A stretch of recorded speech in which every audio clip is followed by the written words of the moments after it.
నమస్తే. ఇన్నాళ్ళు నన్ను సపోర్ట్ చేస్తూ, ఎంకరేజ్ చేస్తూ మీ ప్రేమని నాకు అందిస్తున్న ప్రతి ఒక్కరికి కృతజ్ఞతలు.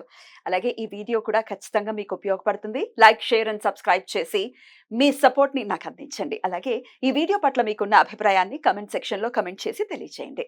ఇప్పుడు వీడియోని చూద్దాం. నమస్తే. Welcome to our channel. నేను పద్మిని. ప్రస్తుతం మనతో పాటు ప్రముఖ ఆధ్యాత్మికవేత్త, జ్యోతిష పండితులు, అమ్మవారి సేవకులు, దత్త, గణపతి ఉపాసకులు మురళీధర శర్మ గారు మనతో పాటు ఉన్నారు. మాట్లాడదాం. సార్ నమస్తే అండి. మహాదేవ శ్రీమాత్రే నమః. బోర్డు మీద మీరు ఆల్రెడీ రాశారు శని వక్రగతి, అదే వక్ర దృష్టి అంటే మారట్లేదు, రాశి మారట్లేదు కదా. లేదు.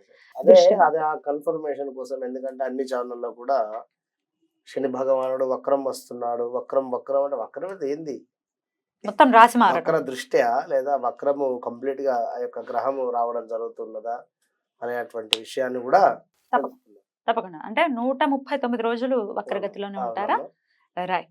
సో మరి ఎలా ఉండబోతోంది ద్వాదశ రాశుల వాళ్ళకి అనేది ఖచ్చితంగా తెలుసుకోవాలని అనుకుంటున్నాం. అట్లాగే ఎట్లాంటి పరిహారాలు చేసుకోవాలి ఒకవేళ ఇబ్బందికరమైనటువంటి పరిస్థితులు ఉంటే, ఇత్యాది విషయాలన్నీ కూడా ఇప్పుడు ఒక్కసారి మీ ద్వారా.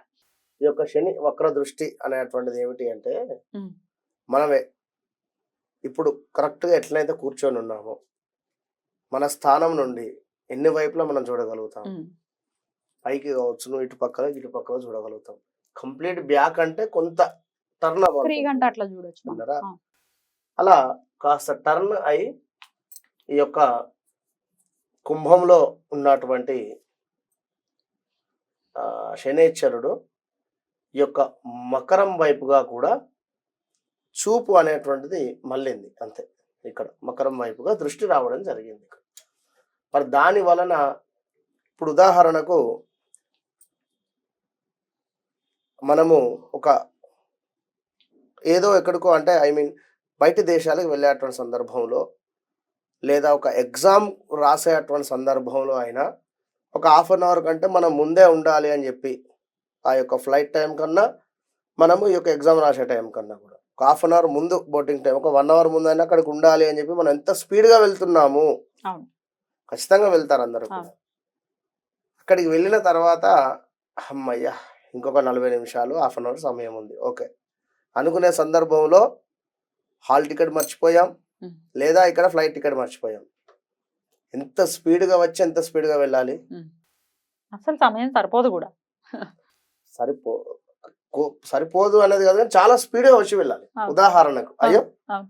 ఓ 5 నిజం. నిమిషాలు అటో ఇటో అవును. మేబీ ఫ్లైట్ దొరకవచ్చును, దొరకక. లేదా ఇక్కడ ఎగ్జామ్ రాసే సందర్భం ఉండవచ్చును, ఏదైనా కావచ్చును, ఇన్విజిలేటర్ వారు రమ్మనవచ్చును, ఏదైనా కావచ్చును. ఎట్ ద సేమ్ టైం అదే విధంగా శని భగవానుడు ఇప్పుడు వస్తున్నాడు, మకరం వైపుకు దృష్టి మళ్ళింది. మరి దీని వలన ఎవరికి ఎట్లా ఉండబోతుంది అనేటువంటి విషయాన్ని చూసేదానికన్నా ముందు మీరు ఒక్క పాయింట్ గుర్తుంచుకోండి. మీ జాతకములో శని భగవానుడు వక్రం ఉంటే, లేదా ఎట్ ద సేమ్ ప్లేస్ లో కుంభరాశిలోనే శని భగవానుడు ఉన్నా, మకర రాశిలో శనేశ్వరుడు ఉన్నా, మీ జాతకములో ఎట్ ద సేమ్ టైం విన్నరా, ఈ విషయాన్ని గమనించుకోండి. మీ జాతకంలో శనేశ్వరుడు ఎక్కడున్నాడు, నీచబడ్డాడా, ఉచ్చబొందున్నాడా, ఇలాంటివి అయితే తెలుసుకొని మీరు ముందుకు వెళ్ళండి. విన్నరా? మరి ఇక ద్వాదశ రాశుల వాళ్ళకి కూడా ఎలా ఉండబోతోంది ఇప్పుడు చూద్దాం. కర్కాటక, సింహ, కన్యా రాశి వాళ్ళకి ఎలా ఉండబోతుందండి శని వక్ర దృష్టి వల్ల?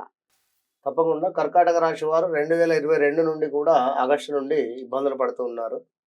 2022 ఆగస్టు నుండి స్థాన చలనాలు కానీ, ప్రదేశ మార్పులు కానీ, అనుకున్నటువంటి విధంగా డబ్బులు గిట్టుబాటు కాని పరిస్థితులు కానీ ఉన్నవి. గత 2-3 నెలల నుండి యొక్క గురువు గారు వీరికి 11వ స్థానానికి రావడం చేత కొంత లాభసాటిగానే ఉండేటువంటి పరిస్థితి అయితే ఉంది. అయినప్పటికీ కూడా వీరికి ఉండేటువంటి కామన్ బాధ ఏమిటి అంటే వివాహం. నాకు ఇంకా వివాహం కావడం లేదు అని అనుకునేటువంటి వారికి 30+ ఉండేటువంటి వారు కానీ, 28+ ఉండేటువంటి వారు కానీ, వివాహం కావాలి అని అనుకునేటువంటి వారు ఖచ్చితంగా ఇది మీకు సరైనటువంటి సమయంగా భావన చేసుకోండి. శని యొక్క వక్ర దృష్టి మీకు 7వ దృష్టి మీద పడడం జరుగుతున్నది కనుక తండ్రి లేని సంబంధాలు కానీ, మీ ఇంటి నుండి లెఫ్ట్ సైడ్ నుండి సంబంధాలు కానీ రావడానికి ఎక్కువ కూడా ఛాన్సెస్ ఉంటవి. పశ్చిమం వైపుగా లేదా సౌత్ డైరెక్షన్ నుంచి వచ్చే ఛాన్సెస్ ఉన్నవి. ఇక మీ జాతక రీత్యా మాత్రం ఏమైనా దోషాలు కానీ, ఇబ్బందులు ఉంటే మాత్రం చెప్పలేము. మనం చెప్పినటువంటి దానికి కాస్త ఇబ్బందికరమైనటువంటి ఉండేటువంటి పరిస్థితి ఉంది వారి యొక్క గ్రహస్థితి కనుక. మరి సప్తమాది కనుక కేవలం వివాహము లేదా పార్ట్నర్షిప్లో బిజినెస్ చేసేటువంటి వారికి బాగుండేటువంటి పరిస్థితి. సింహరాశి. సింహరాశి వారికి సప్తమ శని మూలకంగా భార్యాభర్తల్లో ఎవరికో ఒకరికి హెల్త్ ఇష్యూస్ రావడం జరుగుతున్నవి. హెల్త్ ఇష్యూస్ వచ్చేటువంటి సందర్భాలలో ఇప్పుడు కొంత ఈ యొక్క శని వక్ర దృష్టి చేత పర్వాలేదు అనేటువంటి విధంగా ఉండేటువంటి పరిస్థితి అయితే ఉంటుంది. ఇప్పుడు ఎప్పుడైనా ఒక విషయాన్ని అర్థం చేసుకోవాల్సింది ఏంటి అంటే, ఇప్పుడు ఒకరు తగ్గి వెనక్కి వచ్చారు అంటే మనం గెలిచామని గల్ల ఎగరవేసుకునేటువంటి పరిస్థితి ఉండదు. శని భగవానుడు సప్తమాత మీకు ఉండడం చేత కొన్ని ఇబ్బందులు పెట్టాడు. అది అర్థం చేసుకొని ఈ 3 నెలలు వక్రం వచ్చిండు. అణిగి మణిగి ధర్మంగా పూజ్యులను గౌరవిస్తూ మంచిగా ఉన్నట్టయితే మళ్ళీ నెక్స్ట్ 3 నెలల్లో మళ్ళీ సప్తమ శనే పోతుంది. ఈ 3 నెలల్లో మీ బుద్ధి మంచి బుద్ధి మారి మంచిగా ఉన్నట్టయితే నెక్స్ట్ మీకు రాజయోగం ఇచ్చేటువంటి పరిస్థితి ఉంది. డెఫినెట్గా ఎప్పుడైనా వక్రం వచ్చి వెళ్ళిన తర్వాత శనేశ్వరుడు ఒక్కొక్క రాశికి వారి అదృష్టాన్ని బట్టి అద్భుతమైనటువంటి రాజయోగం ఇచ్చేటువంటి పరిస్థితి ఉంటుంది. లేదా గౌట్ జాబ్ ఆల్సో ఇలాంటివి ఉంటవి. కనుక అది అర్థం చేసుకొని ముందుకు వెళ్ళండి. సింహరాశి వారికి శత్రు నాశనం అయితే ఉంది. శత్రువుల నుండి అంటే మైనస్ వాతావరణంగా అయితే ఉంటుంది మీరు పనిచేసే చోట కానీ లేదా ఇంకెక్కడైనా కూడా. ఓకే. ఇక కన్యారాశి. కన్యారాశి వారిని చూసుకున్నట్టయితే కన్యారాశి వారికి 5వ స్థానంలో దృష్టి అనేటువంటిది పడడం జరుగుతున్నది. ఇక్కడ వాస్తవానికి 6వ స్థానంలో ఉండేటువంటి శని మూలకంగా గత కొన్ని రోజుల నుండి కూడా మీకు పోటీ పరీక్షలు కానీ మరొకటి అయినా కూడా అద్భుతంగా ముందుకైతే వెళ్ళినటువంటి సందర్భం ఉంది. ఇప్పుడు ఏంది, కన్యారాశికి సంబంధించి విదేశీ ప్రయాణాలు ఏమైనా వెళ్ళాలి అనుకునేటువంటి వారికి ఇది సరైనటువంటి సమయము. విదేశీ ప్రయాణాలు కొంచెము ఆలస్యం అయ్యేటువంటి పరిస్థితి అయితే ఉంటుంది, ఎందుకంటే శని మూలకంగా. కానీ విదేశీ యానం అయితే ఉంది. సంతానం కోసం ఎవరైతే ఎదురు చూస్తూ ఉన్నారో తప్పకుండా సంతానం జరిగేటువంటి ఛాన్స్ ఉంది. ఇక గవర్నమెంట్ జాబ్ రిలేటెడ్ ఎవరైతే ఎదురు చూస్తున్నా కూడా వారికి కూడా తప్పకుండా గవర్నమెంట్ యోగం అయితే ఉంది. ఇక మీ జాతకంలో ఏమైనా గ్రహాలు తేడాగా ఉంటే మాత్రం చెప్పలేం, ఎందుకంటే ప్రిడిక్షన్ రివర్స్ అయ్యేటువంటి పరిస్థితి ఉంటుంది.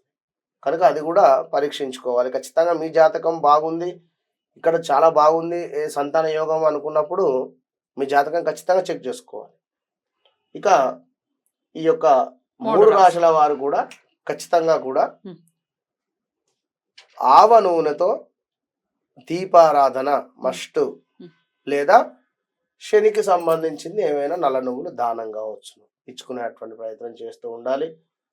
ఒక్కటే సముద్రము ఇది, ఇందులో నుండి ప్రతిదీ కొత్తనే.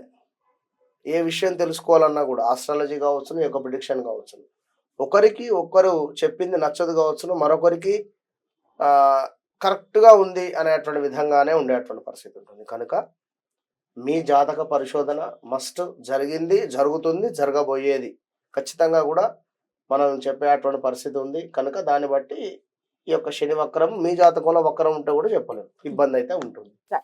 సో ఖచ్చితంగా రావి చెట్టు దగ్గర శనికి దీపారాధన చేయమని చెప్తున్నారు కాబట్టి ఆవ నూనెతో ఖచ్చితంగా శనివారం చేసుకోవచ్చా అండి? శనివారం ఏ సమయంలో చేయమంటారు? ప్రదోష కాలంలో లేదా 6-10 లోపు ఉదయం. రైట్ అండి, చాలా చక్కగా వివరించారు. ఇక నెక్స్ట్ ఎపిసోడ్స్ లో తుల, వృశ్చిక, ధనుసు రాశి వాళ్ళకి ఎలా ఉందో ఈ శని వక్ర దృష్టి చేత అనేది తెలుసుకుందాం. థ్యాంక్ యూ అండి, నమస్తే.